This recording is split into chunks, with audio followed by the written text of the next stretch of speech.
तो क्या कभी ऐसा हुआ है कि गेमिंग में घंटों लगा दिए और हाथ में आए सिर्फ कुछ digital badge? Done to earn marketplace इसी चीज को बदलने के लिए आया है।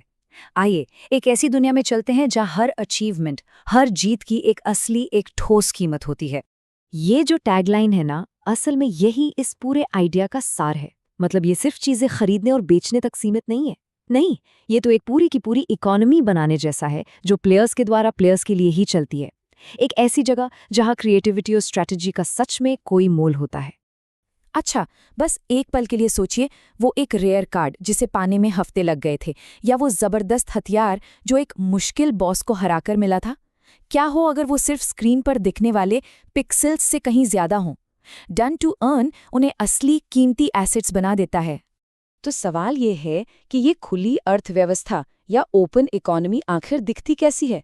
देखिए, ये एक ऐसा बाजार है जहां नियम कोई कंपनी नहीं बल्कि खुद प्लेयर्स तय करते हैं। कोई भी सेंट्रल अथॉरिटी कीमतों को कंट्रोल नहीं कर रही होती। सब कुछ सप्लाई और डिमांड का खेल है, और ये पूरी तरह से कम्युनिटी चलाती है।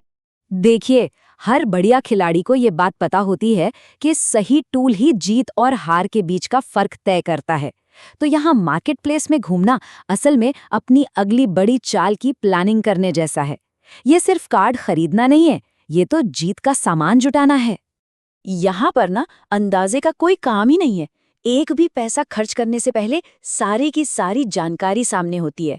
इसको ऐसे समझिए जैसे किसी कार्ड के लिए उसकी पूरी हिस्ट्री रिपोर्ट मिल रही हो। बिल्कुल पता होता है कि क्या मिल रहा है। चलिए अब जरा एक लिस्टिंग को और करीब से देखते हैं। साफ तस्वीरें और डिटेल्स तो मिलेंगी ही, वो तो है ही, लेकिन असली गेम चेंजर है ओनरशिप हिस्ट्री। इससे पता चलता है कि ये कार्ड पहले किसके पास था, जो इसकी असलियत को साबित करता है। और यही तो है ब्लॉकचेन की ताकत, जो एक तरह से मन की शांति देती है। अच्छा, वो चीज मिल गई जो कलेक्शन में मिसिंग थी, तो अब घंटों तक मेहनत करने की कोई जरूरत नहीं। बस एक क्लिक और फौरन प्रोग्रेस बढ़ाई जा सकती है। गेम में एक नया लेवल अनलॉक किया जा सकता है। और प्रोसेस इससे आसान तो हो ही नहीं सकता। बिल्कुल वैसे ही जैसे अपने किसी पसंदीदा ऑनलाइन स्टोर से कुछ ऑर्डर करना। 4 सिंपल से स्टेप्स और बूम, वो कार्ड सीधा कलेक्शन में, इस्तेमाल के लिए एकदम तैयार। कोई वेटिंग नहीं, कुछ नहीं। मान लीजिए वो परफेक्ट कार्ड दिख गया, लेकिन डॉलर टोकन कम पड़ गए, तो क्या डील कैंसिल? नहीं, बिल्कुल नहीं। प्लेटफॉर्म में इसका भी एक जबरदस्त हल है, ताकि वो मौका हाथ से न जाए। और यहीं पर ये सिस्टम सच में बहुत स्मार्ट हो जाता है। ऐप के अंदर ही दूसरी क्रिप्टो करेंसी को डीओ टोकन्स में स्वैप किया जा सकता है।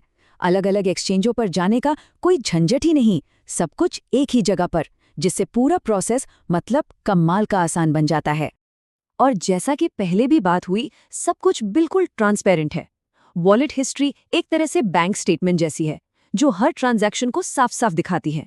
हमेशा पता रहता है कि पैसा कहाँ जा रहा है। लेकिन रुकिए, ये कहानी सिर्फ खरीदने की नहीं है, ये कमाने की भी है। जो भी कार्ड जीता है, जो भी अचीवमेंट हासिल की है, वो अब कमाई का जरिया बन सकती है।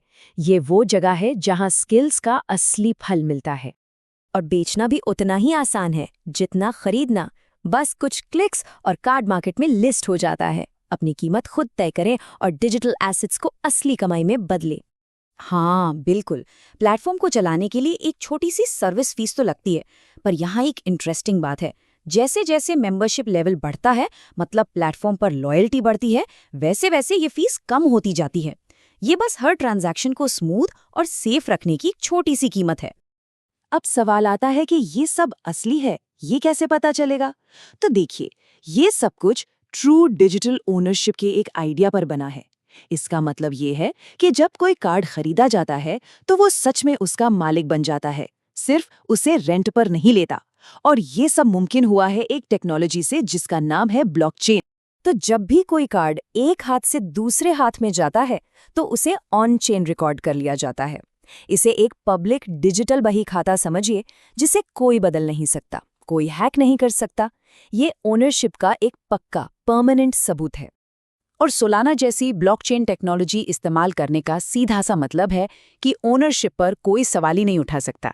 हिस्ट्री एकदम क्लियर है, ट्रांजैक्शंस पूरी तरह से सिक्योर हैं और डिजिटल एसेट्स असल में अपने हैं।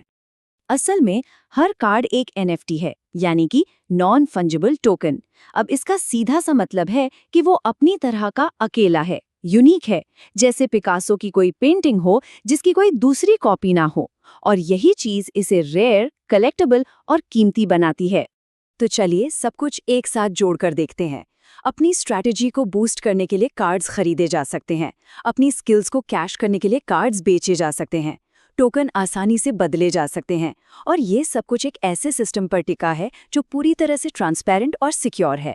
ये गेमिंग की अपनी एक सेल्फ सस्टेनिंग इकोनॉमी है। आखिर में बात बस इस एक विचार पर आकर टिकती है। डन टू अर्न मार्केटप्लेस में होने वाला हर एक ट्रेड एक बड़ी कहानी का हिस्सा है। ये कहानी है प्रोग्रेस की, ये कहानी है स्किल्स की वैल्यू की, और ये कहानी है एक ऐसी कम्युनिटी का हिस्सा बनने की जो गेमिंग के रूल्स को फिर से लिख रही है। तो सवाल बस एक ही है, इस नई ओपन इकोनॉमी में किसी की अपनी कहानी क्या होगी?